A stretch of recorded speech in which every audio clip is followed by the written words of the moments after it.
Let's go to another, I don't know, we'll call it head versus heart matchup. 6 p.m. ESPN. It is LSU -2.5. It is on the road at Ole Miss. You and I disagreed over this game, and we didn't even preview it yet. We disagreed over That's it true. in Slack when we were setting up this show. You are on Ole Miss. I am on LSU. I contend there is no way Ole Miss is winning this game, but I would love to hear you out first.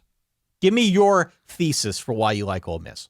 Well, this is a Sukasa matchup that I give Ole Miss a certain amount of credit that even after their performance, their woeful performance on offense last week against Alabama, I don't think LSU's defense is Alabama's defense, as we saw in the Arkansas matchup for the Tigers last week. LSU holds on to win a close game against Arkansas.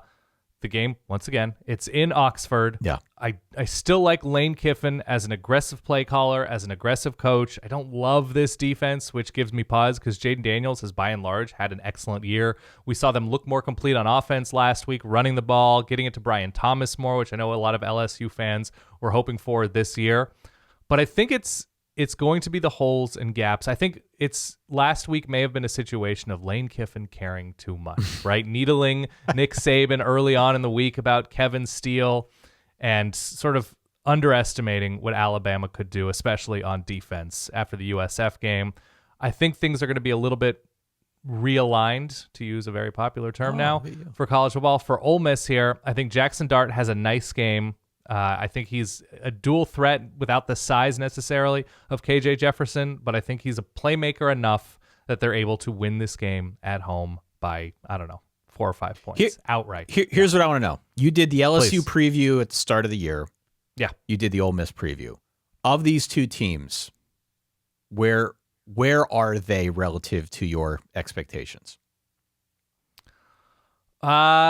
Ole Miss is a little bit behind where I thought they'd be. The game against Tulane was close, and that's an impressive win all the same. Even though it was against the backup quarterback, that Tulane was right there late in that game. And Ole Miss, I think it was a turnover late that made the score look a little bit different than what the actual rhythm of the game was. LSU's behind. I thought their defense would be better. I thought they were going to be stronger up front. They've been allowing a lot on the ground, and we'll see. Game plan wise, they seem to be more pass heavy than expected, given that they have Quinshon Judkins, Ole Miss. So I think there could be a steadier diet of him against LSU this week that will help to open things up. So That's my hope for a competitive game, that it's the whole plane is built out of Quinshon Judkins. I feel like I need a therapist to help me work through these Ole Miss thoughts. Okay. I do. There's a lot of emotional baggage there. Ole Miss was my original TCU. I don't know if you recall that way back. I do, of course. Way back when we were younger and full of life, and I didn't have the grays and the sides, as people on YouTube have pointed out. Mm-hmm. Every week I pop open our spreadsheets, and every week I feel like I invent reasons to pick Ole Miss in a big game. I did it last week. I took them plus the points against night game, right? Yeah, night game at Vaught Hemingway. Yep. I did it last week too. Alabama's down. It's Tommy Rees. Maybe Tommy Rees is a double agent. They've got Jalen Milroe. They don't like all these things that I told myself a week ago. None of it mattered. They lost by 14. They barely scored. Right. When is the last time we did a recap of Ole Miss in a big game and we were like, oh man, did they overperform expectations? When was the last time that happened? You want me to look at their schedule? I don't remember the Ole Miss off the top of my head. I did look. Yeah. Okay. I can't find one. We do this show multiple times a week. We've done it for 15 years running. And there have been moments in there, of course, but just in recent memory, I can't think of a damn time when Ole Miss exceeded expectations in a big game. Well, Ole Miss beat number 7 at the time, Kentucky, last year, right? Right around this time of year. You're gonna bring Kentucky out here? They beat A&M on the road last year. A&M was an 8-4 team, Dan. I know.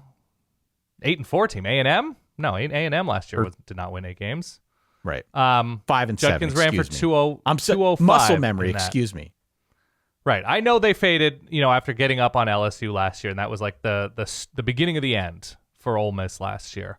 Ole Miss reads to me that they're an inconsistent team.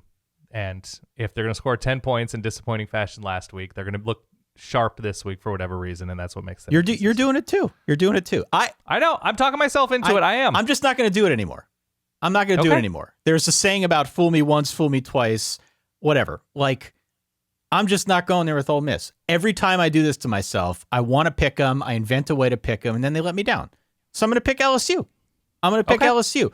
I don't think the Ole Miss offensive line is that good. And this is the kind of game where I think that shows up. I think that shows up against LSU. That's not to say LSU's defense has been baller. They haven't. But LSU currently 98th in points per drive allowed. I know, I get it. And granted, that was a lot of Florida State, but even last week against Arkansas, no, Hogs pushed them around. I'm on LSU, and you'll hear more about LSU in the pick segment later.